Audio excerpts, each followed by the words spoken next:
अस्सलाम वालेकुम नाज़रीन। आज एक हम अपना वो प्रोग्राम आपको दिखाएंगे।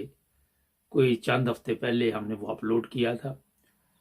उसमें बताया गया था कि जनरल बाजवा कैसे यहाँ तक पहुंचा और इसके इरादे क्या है। ये पूरा प्रोग्राम देखिए। बार बार ये प्रोग्राम दिखाने का मकसद ये होता है कि सिर्फ नाइबल्स टीवी इंटरनेशनल पे लोग आके सच बोल सकते हैं और कहीं पे बड़ा मुश्किल काम है। तो हमारे चैनल को सब्सक्राइब करें, हमें फेसबुक पे और टिकटॉक पे भी आप फॉलो करें। चलते हैं, देखते हैं कि ये प्रोग्राम क्या था। अस्सलाम वालेकुम नाज़रीन। प्रोग्राम आपकी आवाज़, एक साहब है हमारे साथ, उनसे पूछेंगे क्या कहना चाहेंगे। जी जनाब, क्या मैसेज है आपका। अस्सलाम वालेकुम सर, कैसे हैं? जी अल्हम्दुलिल्लाह सर, आप सुनाए। बस खैरियत। मैं आपसे शेयर करना चाहता था। मुझे कुछ अपने ज़राए से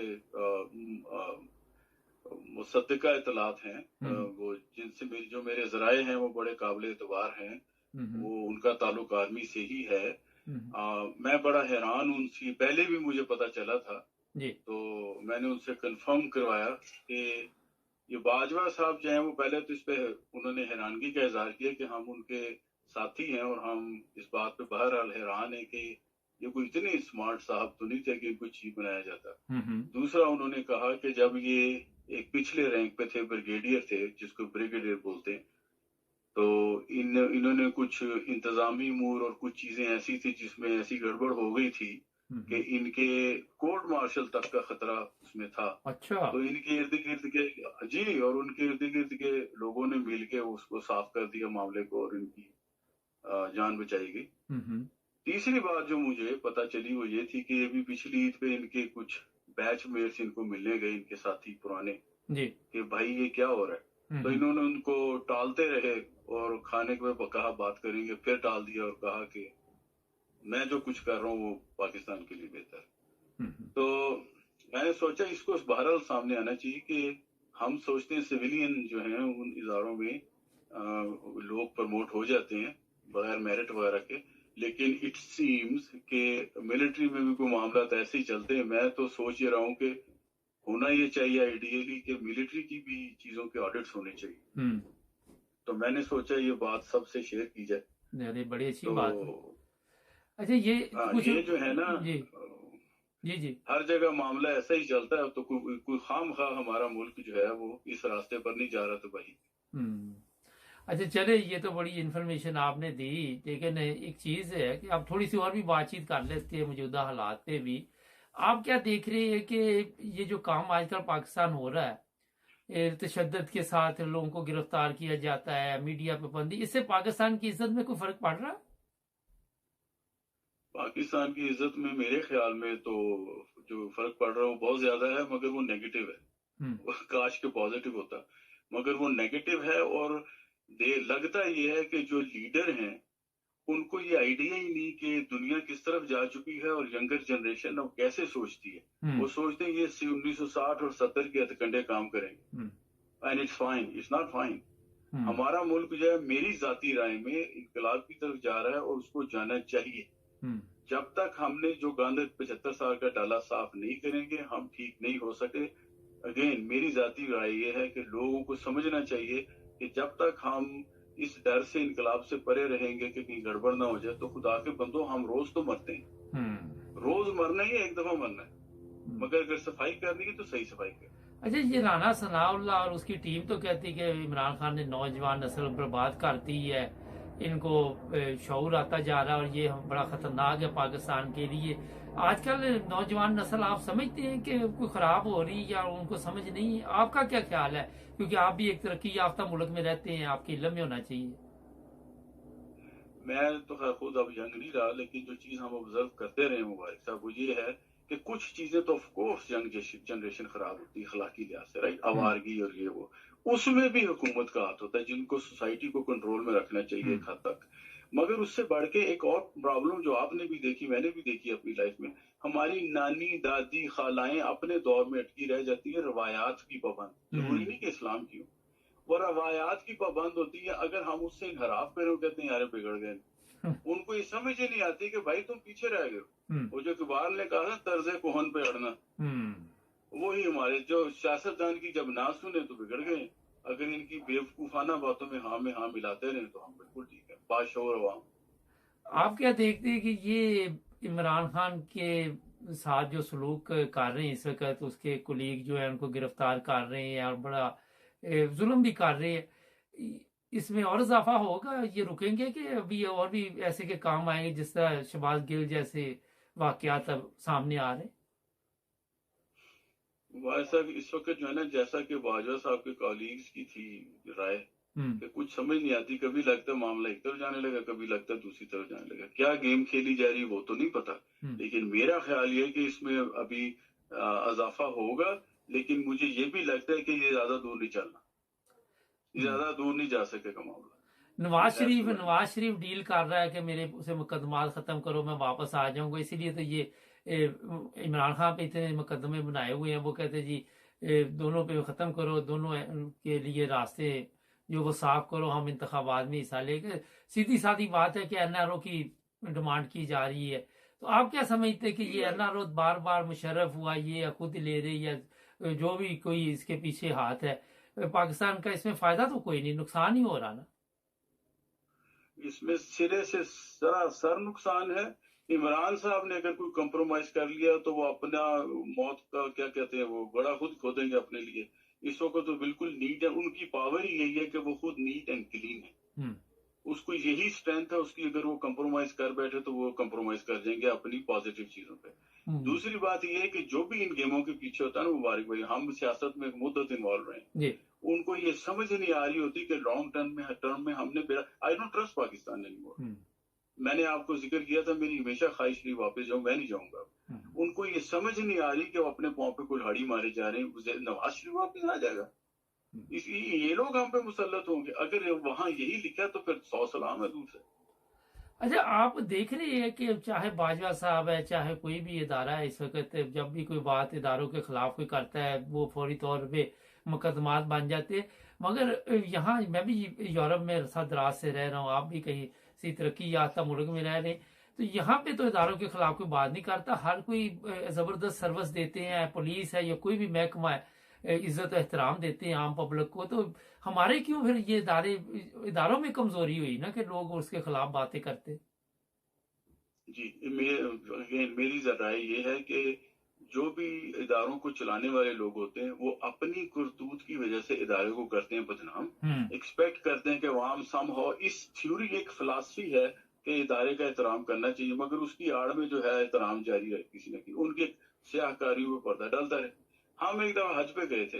तो जिस ग्रुप के साथ हज पे गए उन्होंने इंतजाम बहुत खराब किया था, हजारों मक्खियां खाने पे, सोने का समझ नहीं आ रही, बुरे हाल। जब उनसे बात की कि यार कि आप इतने पैसे लेते ही क्या किए, उन्होंने आगे से कहा कि भी वो ये जो हज की सख्ती जो है ना इसको बर्दाश्त करना चाहिए, इस पर शिकायत नहीं करनी चाहिए, हजूर ने फरमाया। मैंने उससे कहा हजूर के फरमाया में तुम अपनी भी बात इंतजामिया ठोक के फायदे उठा रहे हो, पैसे कमा रहे हो। यही मामला वहां नजर आता है। भाई अपनी स्याहकारियों का तो ख्याल करें ना, इदारों को बदनाम तो फिर होना ही है। प्लस इदारा कारकर्दगी दिखाएगा तो क्यों लोग उसके बारे में बात करेंगे। और जो हमारे जस्टिस के इदारे हैं फॉर एग्जाम्पल, दुनिया की हर चीज का प्रॉब्लम पाकिस्तान में हो सकता है, मामले एंड पे अदालतों में जा पहुंचते हैं। अगर अदालतें सही होंगी तो मामले बहरहाल सही हो जाएंगे आखिर, चाहे देर से ही सही। लेकिन अगर अदालत जो इंसाफ करने वाले इदारे ही ठीक नहीं होंगे तो फिर तो उम्मीद रही नहीं। अब आप भी रहते हैं वेस्ट में, मैं भी रहता हूँ वेस्ट में, पाकिस्तान के अदालतों की निस्बत यहाँ की अदालतें 1000 गुना बेहतर है। इस्लाम का नाम तो वो इस्लाम का किला तो खैर नाम का क्या है, मुनाफिकत का किला है वो, उससे ज्यादा इस्लाम तो यहाँ है भाई। यहाँ आपको अदालत में ये तो पता था ना कि आपको इंसाफ मिलना है, पुलिस वाला है उसने इज्जत एहतराम करना है, कोई गालियां नहीं देनी। वहां आपने देखा करना है। हाँ जी, और इंसानियत का एहतराम करते। तो यहाँ पे हमने कभी भी नहीं देखा कि कोई पुलिस को गालियां देता हो या कोई अदालत को कुछ कहता हो। सब एहतराम करते हैं ना अदालतों का। तो इज्जत तो अपने हाथ में होती है। देखिए सर, इज्जत तो अपने हाथ में होती है ना सबकी। जी जी, वो अर्न करते हैं आप, वो आप nobody has a right to उसकी इज्जत कीजिए, यू अर्न इट। आप काम ऐसे करते हैं कि लोग मजबूर हैं। बिल्कुल। अच्छा, एक और जो मैं आपसे जी करूंगा, एक और जो चीज है, ये कहना चाह रहा था, मुबारक भाई चले मुझे कारी नहीं हुआ। मिसाइल जो पाकिस्तान में इंडिया गिरा था उस पर फिर रिसेंटली कोई बात हुई, वो अभी तक मैंने नहीं सुना किसी ने इस पे बात की हो कि वो मिसाइल उनका मियां चन्नू में आके गिरा था। नहीं, मिसाइल की कभी बात किसी वो ने कैसे सोचा करें, मुझे ये बताएं। अभी हेलीकॉप्टर गिरा, उस पे जिन्होंने बातें की उनके ऊपर केस बना दिए। उस पर केस बना दिया, क्वेश्चन उल्टा शक पैदा कर दिया, राइट। लेकिन वो जो मियां चन्नू में गिरा था, किसी ने कभी बात की मियां चन्नू ही क्यों? भाई मियां चन्नू में आपको याद होगा, अगर आप सोचे चंद साल पहले, वो जो कौन सा, मैं तो उनका हिस्सा नहीं हूँ, वो कौन सी थे वो ग्रुप है, मियां सईद है क्या, सईद हाफिज सईद साहब। हाँ जी, हाफिज सईद। उन्होंने मियां चन्नू में बड़ी जमीन खरीदी थी अपना हेड ऑफिस बनाने के लिए। उनका डायरेक्ट प्रॉब्लम है इंडिया के साथ। उन्होंने सिंबॉलिकली ये बता दिया कि हमारा मिसाइल मियां चन्नू में पहुंच। अच्छा, ये बात एक नहीं। बहुत बड़ा इशू है। वो मसला इसमें ये आ रहा है कि आप देखें, ये पिछले दिनों हेलीकॉप्टर का जो इशू बना है, 6 जवान वहां पे शहीद हो गए, जनरल भी था। लेकिन जैसे ही अब आप मौसम वाली, किसी को बच्चों वाली कहानी है ना, कि जैसे दादी दादा बचपन में बच्चों वाली कहानी सुनाते थे कि मौसम खराब था। क्या ख्याल है भाई बिल्कुल, भाई? वरना आप उसका मलबा दिखा दें। वही तो मैं कह रहा हूँ। नहीं, मगर ये ठीक है। कहानियां जो है, आप देखें, लोग नहीं इन चीजों पे यकीन करते। दूसरा, अगर आप सारा दिन मीडिया पे आके झूठ बोलेंगे तो आप पे इत्मीनान कौन करेगा? ये भी तो सवाल है ना। नहीं, बिल्कुल सही बात है। जब लीडर वो हमारे, परसेप्शन क्रिएट कर, अपना नेगेटिव परसेप्शन के खुद क्रिएट करते हैं। बिल्कुल। अगर अब मिसाइल भी लगा या कुछ भी लगा, लेट उसको ओपन कर दें आप। यहाँ भी तो ऐसे ही होता है ना, बिल्कुल, ये बाल की लोग, खाद उतार देते हैं अगले। बिल्कुल। अभी मैं आपको ये बता देता हूँ कि यहाँ पे भी गलतियां देखें हर जगह होती है, लेकिन यहाँ पे थोड़ा सा इनको एहसास होता है, फौरी तौर पे पीछे हट जाते हैं। ये इंग्लैंड का आपने देखा, कितनी मेरा 4-5 साल में कितने वजीर आजम बदले जा रहे हैं यहाँ पे, ना 12 दफा हो रहा है यहाँ पे। बिल्कुल। हमारे वहां जाने का नाम ही नहीं लेते। वो कहते हैं ये मरेगा तो जाएगा। हाँ, और जब उसका बेटा आ जाए या बेटी हाँ, आ जब वो अगली नस्ल आ जाएगी, तो ये ऐसा उन्होंने सिस्टम चलाया हुआ है कि इससे बाहर नहीं निकलने देते। अच्छा सर, ये बताइए कि जो आप देख रहे हैं कि ये कोई इमरान खान के साथ मुखलिस है, ये चक्कर ही दे रहे हैं इंतखाबात वगैरह? मुझे तो लग रहा है चक्कर चुक्कर ही दे रहे हैं। जाए। मुबारक साहब, मैं तो अगेन मेरा ओपिनियन तो ये है, मुझे यही लगता है कि ज्यादातर तो यही लगता है कि चक्कर है। वो आर्मी भी अब एक सियासतदान, सियासी ग्रुप है, और वो ग्रुप चाहता है, जिस तरह बाकी ग्रुप चाहते हैं हमारा अपर हैंड रहे, वो चाहते हैं जिसने जो खेल खेलना खेल ले, मगर अपर हैंड हमारा रहे। ज्यादातर तो यही। अच्छा, एक हाँ, चीज, अलबत्ता कभी कभी लगता है ऐसे कि ये मामला लिजाज इस तरफ रहे हैं कि एक ऐसा ग्रुप जो बाकी ग्रुपों में बेहतर है, वो ज्यादा मेजोरिटी से है, ताकि उसको मुल्क को सदारती निजाम की तरफ ले जाए।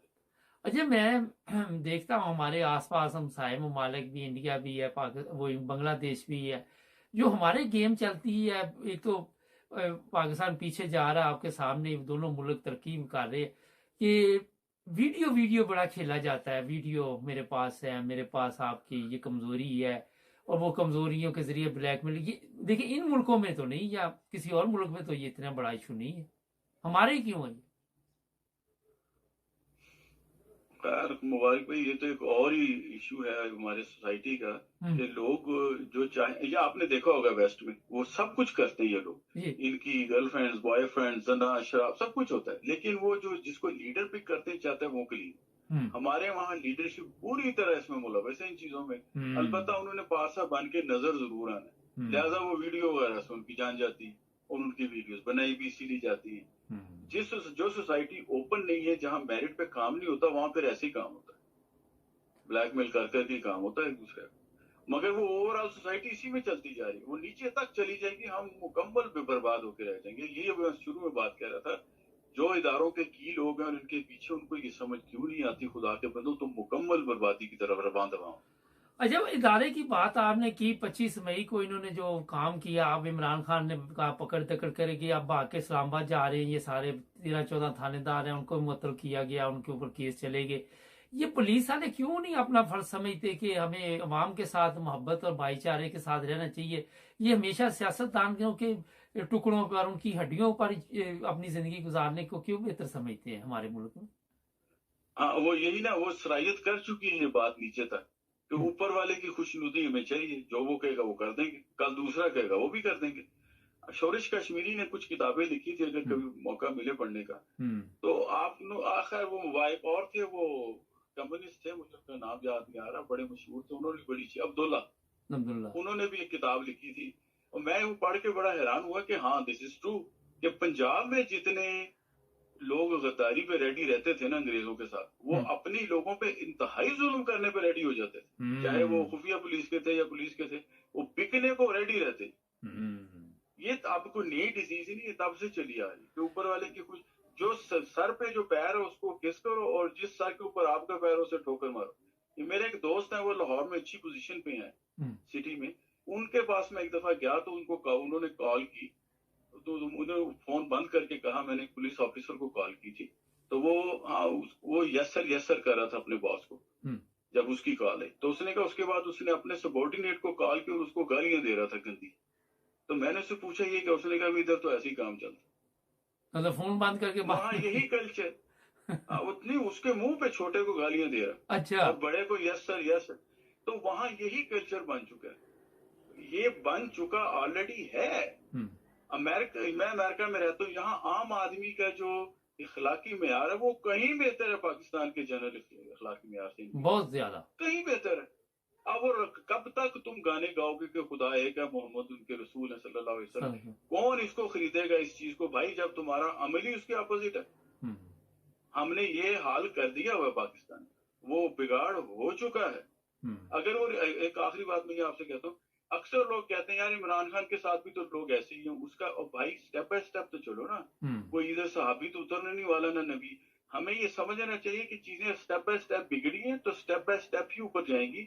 जो भी हमारे सिस्टम को एक स्टेप अच्छा कर दे अल्हम्दुलिल्लाह, फिर कोई और आएगा उसको एक स्टेप और आगे करेगा। मतलब ये कि बीमारी काफी बड़ी है, एकदम तो ठीक होने वाली भी नहीं ना, नहीं होने वाली एकदम, अल्लाह करे कि हो जाए, मगर दिन पर दिन मायूसी बढ़ती चली जाएगी। बहुत शुक्रिया सर आपका, आपने टाइम दिया 9 ब्रदर्स टीवी इंटरनेशनल को, और भी प्रोग्राम आपके साथ चलते रहेंगे जी। नाज़रीन, ये बड़ी अहम बात है असल में, जो इन्फॉर्मेशन आपके सामने दी गई कि चीफ ऑफ आर्मी स्टाफ तक ये कैसे पहुंचे, अगर किसी के पास इसकी मजीद इन्फॉर्मेशन हो तो ज़रूर दीजिए। मकसद ये है कि अवाम को बताना कि आज पाकिस्तान में ये हालात जो बने हुए हैं, तकलीफ दे जिंदगी, ये सिर्फ पाकिस्तान में नहीं, पाकिस्तान के बाहर भी लोग तकलीफ में हैं। क्यों है? एक बंदा कह रहा मैं पाकिस्तान के लिए ठीक कर रहा हूँ, ये कैसे ऊपर पहुंचा? अगर वजीर आजम किसी ने भी, या कोई तरीका कार तो ढूंढते हैं ये लोग भी, तो क्यों नहीं मेरिट के ऊपर हमारी फौज में ऐसा कोई सिस्टम है कि जो उसका हक हो वो ऊपर आए और वो फिर मुखलसाना तौर पे जो उसके जो जिम्मेदारी है वो पूरी करे। हमें सीखना होगा, ये नहीं कि आप वही मसाले पिछली दे के भी कुछ ना सीखें और देखें कि कोई भी ऐसा आप बिजनेस करें, कोई भी काम करें, अगर आपको 12 दफा नुकसान हो तो आप उस रास्ते पे नहीं गुजरते जहां आपका नुकसान होता है। आप कहते हैं यार ये रास्ता गलत है, और अच्छे रास्ते की तलाश में होते हैं, अच्छे बिजनेस की तलाश में होते हैं। ये भी हमारा एक कौमी फरीजा है कि हमें पता होना चाहिए कि हमारे जो लीडर पहले थे उनसे हमें क्या फायदा पहुंचा, जो नए हैं उनसे क्या फायदा पहुंच रहा है। हम जब वोट बेचने लगते हैं, जब बिरयानी की प्लेट के लिए हम बिक जाते हैं, तो आप देखते नहीं कि आपने अपने साथ तो जुल्म किया, आपने मुल्क के साथ गद्दारी की एक प्लेट के लिए। उसी प्लेट के लिए आप फिर सारी जिंदगी तरसते, उसी बिरयानी के लिए आपको कुत्ते की तरह वो फिर हड्डी डाल डाल के आपसे काम लेते। बड़े सख्त अल्फाज है, माफी चाहता हूं, मगर हो यही रहा है। हमारे चैनल को सब्सक्राइब करें, जुड़े रहें हमारे साथ, मिलेंगे नए प्रोग्राम में। यूरोप में रहने वालों के लिए एक छोटा सा पैगाम, जिस तरह पाकिस्तान में गैस बिजली की लोड शेडिंग होती है, हो सकता आने वाले दिनों में यहाँ पे शुरू हो जाए। बेहतर ये है कि गैस के सिलेंडर या जो भी लकड़ी वगैरह का इंतज़ाम कर लें, इससे पहले कि देर हो जाए। और सर्दी भी शुरू हो रही है, जो काम रूस से शुरू हुआ था यूक्रेन जंग का, उसके नतायज आने शुरू हो गए हैं और आपको अपना बंदोबस्त करना होगा। ये नहीं सोचना कि गवर्नमेंट ने करना है या आपके लिए किसी और ने करना, ये सब कुछ आपने खुद करना है। तो ये वीडियो भी आगे फॉरवर्ड करें ताकि लोगों तक ये मैसेज पहुंच सके। हमें फेसबुक पर भी फॉलो करें और टिकटॉक पर भी। जी हाँ, अगर मुकम्मल सियासी सूरत हाल देखनी हो तो यूट्यूब पे 9 ब्रदर्स टीवी इंटरनेशनल को सब्सक्राइब करना मत भूलें। बिस्मिल्लाहिर्रहमानिर्रहीम, अस्सलाम वालेकुम नाज़रीन, आप देख रहे हैं 9 ब्रदर्स टीवी इंटरनेशनल और मैं हूं आपका दोस्त मियां अरसलान फ़हीम। नाज़रीन, आज इस वक्त मैं शरकपुर शरीफ के अंदर मौजूद हूं, जहां पर कुछ ही देर में इमरान खान साहब यहां पर अपनी कौम के साथ खिताब करेंगे। यहां पर शरकपुर शरीफ की आवाम के साथ खिताब करेंगे। यहां की आज आवाम से हम जानेंगे कि वो जलसा गाह में तशरीफ़ क्या करने आए हैं। वालेकुम सलाम। भैया कहाँ से आए हैं? हम किला शरीफ से। अच्छा, ये बताइएगा, ये जो आपने सफ़र किया है, ये सफ़र कैसा रहा है और किसके लिए किया है? इमरान के लिए या पाकिस्तान के लिए? ये पाकिस्तानी कौम के लिए और खुसूसी इमरान खान के लिए। आज वो पाकिस्तान की कौम के लिए निकले हैं और हम इंशाल्लाह पूरी यूथ, शरकपुर के यूथ उसके साथ हैं। अच्छा, ये बताइएगा कि आप आवाम को क्या पैगाम देंगे? मैं इमाम को ये पैगाम दूंगा, इमरान खान एक सच्चा लीडर है, लिहाजा हमें चाहिए कि हम इसका भरपूर साथ दें। बिल्कुल ठीक है। अस्सलाम वालेकुम जी।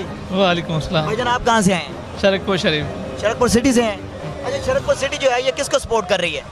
मुकाबला टफ है। वैसे शरकपुर शरीफ नून लीग का घर है, पर आवाम जैसे ये तकरीर करते हैं उनके दिलों में टच करती है इमरान खान साहब की जो तकरीर है ना। तो आप आज यहाँ पर आए हैं, आने का मकसद क्या है? आने का मकसद यही है कि इमरान खान क्या मौक़िफ़ है इनका, और इनकी तकरीर में उन्होंने यही बताया है कि जो नून लीग है वो करप्ट माफिया है। आवाम को क्या पैगाम देंगे?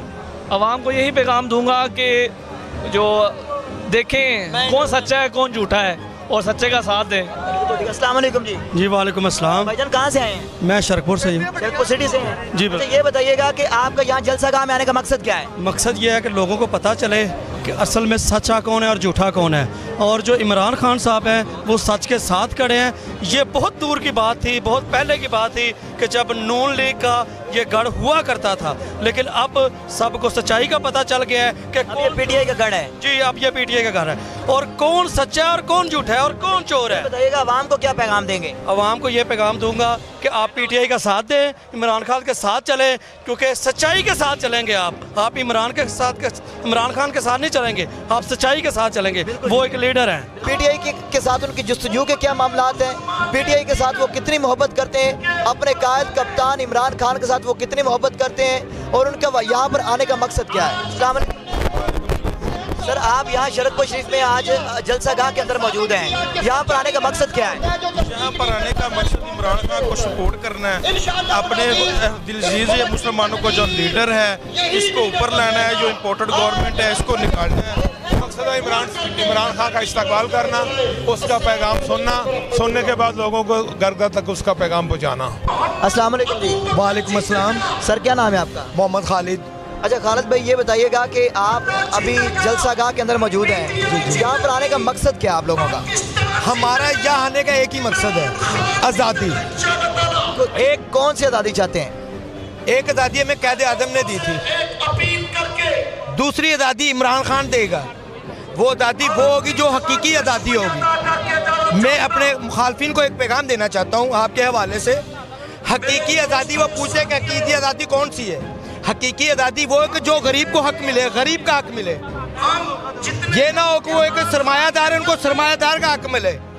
हकीकी आज़ादी उसे कहते हैं। मतलब ये है कि आप चाहते हैं गरीब और अमीर के लिए एक कानून हो? गरीब और अमीर के लिए एक कानून हो, एक कटेरे में खड़ा हो, अमीर भी खड़ा हो, गरीब भी वहाँ पे खड़ा हो, उसको पता चले कि हकीकी आज़ादी क्या होती है।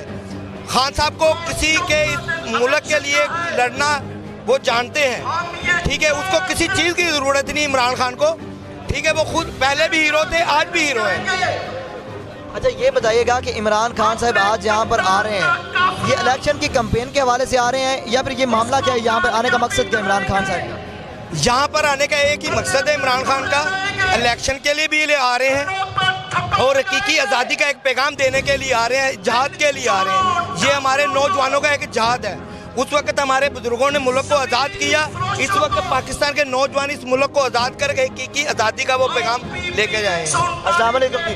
सर, क्या नाम है आपका? असदुल्लाह। अच्छा सर, ये बताइएगा कि आपके यहाँ पंडाल के अंदर जलसा गाह के अंदर आने का मकसद क्या है? देखिए, आज़ादी होनी चाहिए, ठीक है, पाकिस्तान शरीफ शहरी हैं, ठीक है, ये चोर चौकों के साथ हमारे नहीं चलेगा। अच्छा, आप ये बताएं कि आप शरकपुर शरीफ के मकामी हैं या कहीं से और से आए हैं? हम यहाँ के हैं जी। मकामी हैं। वालेकुम सलाम। सर, कहाँ से आए हैं? मैं शरकपुर का हूँ। सिटी से हैं। किसके सपोर्टर हैं? मैं इमरान खान का।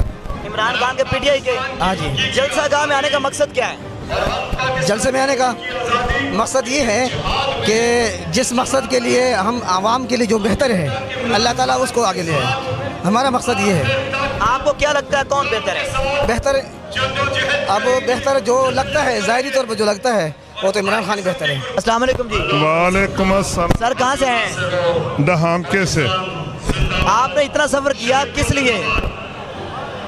इमरान खान के लिए? तकरीर सुनने के लिए। पीटीआई के लिए?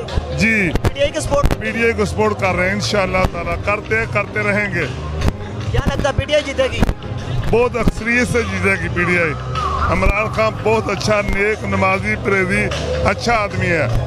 अस्सलाम वालेकुम जी। वालेकुम सलाम। भाईजान क्या नाम है आपका? अदील अहमद है। अदील भाई कहाँ से आए हैं? मैं शरकपुर शरीफ का ही हूँ। शरकपुर शरीफ सिटी से हैं। यहाँ जलसा गाह में आने का मकसद क्या है? आने का मकसद ये है कि जो हमारे पास आया है मेहमान है उसकी बात हमें सुननी चाहिए, लेकिन मैं सपोर्ट जो करता हूँ वो मैं नून लीग को करता हूँ। बात सुनना तो सबके लिए। अच्छा, आपने इमरान खान साहब को सुना है, क्या लगा आपको?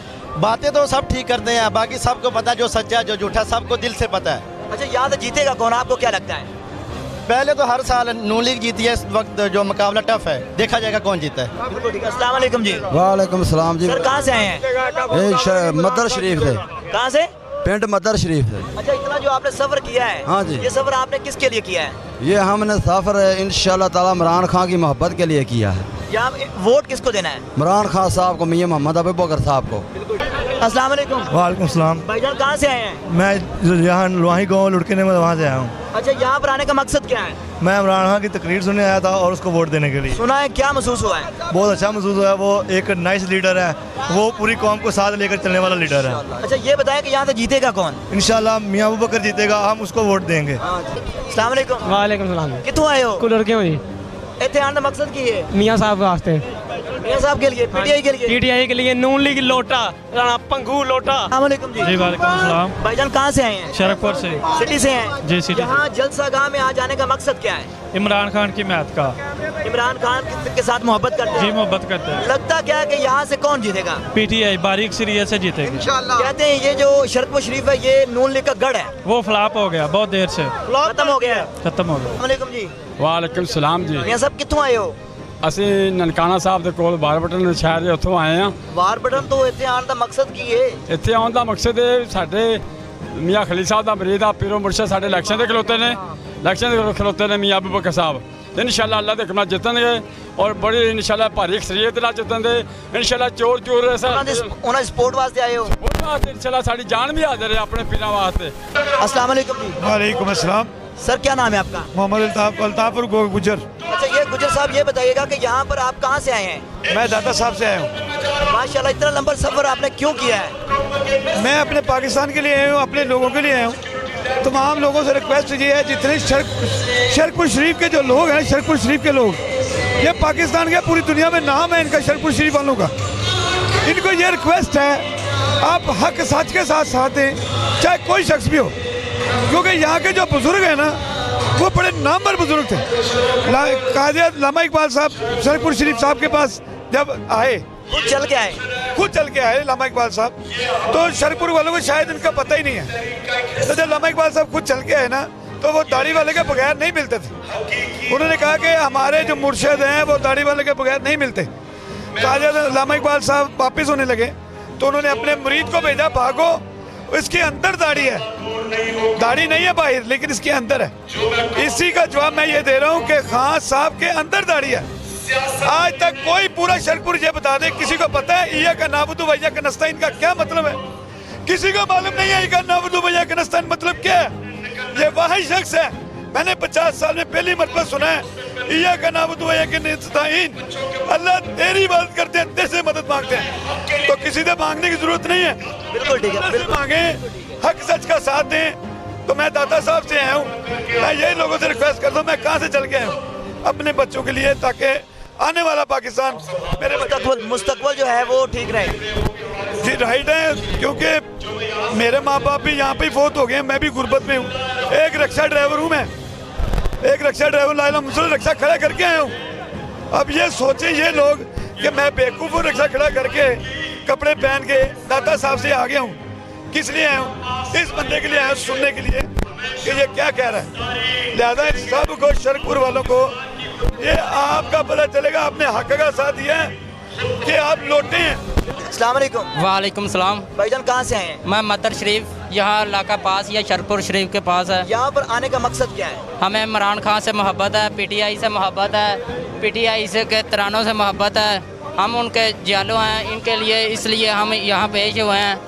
इमरान खान को आपका तो वोट बना नहीं हुआ, वोट आप में से कौन देगा इमरान खान? हमारे घर वाले देंगे, हमारे गाँव वाले देंगे। लगता है कि पीटीआई जीत जाएगी इंशाल्लाह। वालेकुम सलाम। सर क्या नाम है आपका? गुलाम अब्बास साकिब।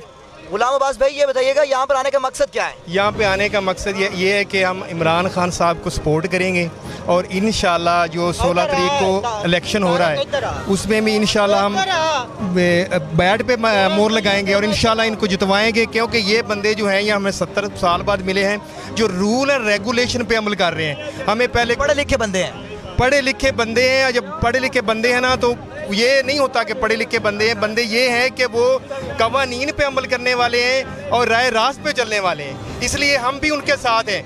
अगर हम राय रास्त पे क्या लगता है कि यहाँ से पीटीआई जीतेगी या पीएमएलएन? इंशाल्लाह पीटीआई जीतेगी और ये नजर आ रहा है इंशाल्लाह वो जीतेगी। बिल्कुल ठीक है जी। नाज़रीन इस वक्त आपने देखा कि अवाम का क्या कहना था। अवाम का ये कहना था कि यहाँ से इंशाल्लाह इस हल्का से पीटीआई जरूर जीतेगी। अगले प्रोग्राम तक दीजिए हमें इजाजत। अल्लाह हाफिज। हमारा channel 9 brothers TV international YouTube पर भी आप देख रहे हैं, जहां पे आपको तमाम पाकिस्तान की जो सियासी सूरत हाल है उसका पता चलता है। इसके अलावा फेसबुक पे हमें फॉलो ज़रूर करें। टिकटॉक पे भी आप कुछ मज़ाहिया प्रोग्राम देखते हैं, तो ये एक छोटा सा मैसेज आपको दे दिया गया है। जहां जहां भी आप हैं हमें सब्सक्राइब करें, फॉलो करें। अगर आपको मशवरा देना चाहें तो ज़रूर दीजिएगा।